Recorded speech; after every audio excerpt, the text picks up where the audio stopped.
ಬೆಳಗಾವಿಯ ಎಳ್ಳೂರಿನಲ್ಲಿರುವ ಕಲ್ಮೇಶ್ವರ್ ಗಲ್ಲಿಯಲ್ಲಿ ಸಂಭವಿಸಿದ ಅಗ್ನಿ ಅವಘಡದಲ್ಲಿ ಮನೆಯಲ್ಲಿದ್ದ ಸಾಮಗ್ರಿಗಳು ಸಂಪೂರ್ಣವಾಗಿ ಸುಟ್ಟು ಕರಕಲಾಗಿದ್ದು ಲಕ್ಷಾಂತರ ರೂಪಾಯಿ ನಷ್ಟ ಉಂಟಾಗಿದೆ.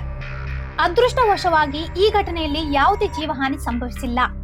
ಸ್ಥಳದಿಂದ ದೊರೆತ ಮಾಹಿತಿಯಂತೆ ಕೃಷ್ಣ ದೇವಪ್ಪ ಕುಕ್ಡೋಳ್ಕರ್ ಅವರ ಮನೆಯಲ್ಲಿ ಏಕಾಏಕಿ ಬೆಂಕಿ ಕಾಣಿಸಿಕೊಂಡಿದೆ.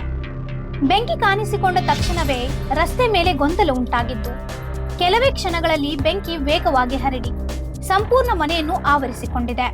ಈ ಅಗ್ನಿ ಅವಘಡದಲ್ಲಿ ಸೋಫಾ, ಫ್ರಿಡ್ಜ್, ವಾಷಿಂಗ್ ಮಷೀನ್, ಕಬ್ಬಿಣದ ಬೀರು, ಬೆಡ್ಶೀಟ್ಗಳು, ಬಟ್ಟೆಗಳು ಸೇರಿದಂತೆ ಅನೇಕ ಗೃಹ ಉಪಯೋಗಿ ವಸ್ತುಗಳು ಬೆಂಕಿಗೆ ಆಹುತಿಯಾಗಿವೆ. ಬೆಂಕಿಗೆ ನಿಖರವಾದ ಕಾರಣ ಇನ್ನೂ ತಿಳಿದು ಬಂದಿಲ್ಲ. ಆದರೆ ಮನೆಯಲ್ಲಿ ಉರುವಲು ಸಂಗ್ರಹಿಸಿಟ್ಟಿದ್ದ ಕಾರಣ ಬೆಂಕಿ ತೀವ್ರವಾಗಿ ಹರಡಿದಂತೆ ತಿಳಿದು ಬಂದಿದೆ. ಈ ಘಟನೆ ಹಗಲು ಹೊತ್ತಿನಲ್ಲಿ ಸಂಭವಿಸಿದ ಕಾರಣ ಯಾವುದೇ ಪ್ರಾಣಾಪಾಯ ಸಂಭವಿಸಿಲ್ಲ.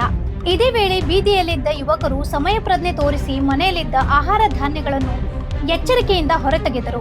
ಘಟನೆಯ ಮಾಹಿತಿ ಪಡೆದ ತಕ್ಷಣ ಸ್ಥಳೀಯ ಆಡಳಿತ ಹಾಗೂ ಸಂಬಂಧಪಟ್ಟ ಇಲಾಖೆಯವರು ಸ್ಥಳಕ್ಕೆ ಭೇಟಿ ನೀಡಿ ಪರಿಸ್ಥಿತಿಯನ್ನು ನಿಯಂತ್ರಣಕ್ಕೆ ತಂದಿದ್ದಾರೆ. ಈ ಕುರಿತು ಪರಿಶೀಲನೆ ಮುಂದುವರೆದಿದೆ. ಇನ್ನೂ ಅಪ್ಡೇಟ್ಗಳಿಗಾಗಿ ಫಾಲೋ ಮಾಡಿ ವಾಯ್ಸ್ ಆಫ್ ರೇಣುಕಾಂಗೆ.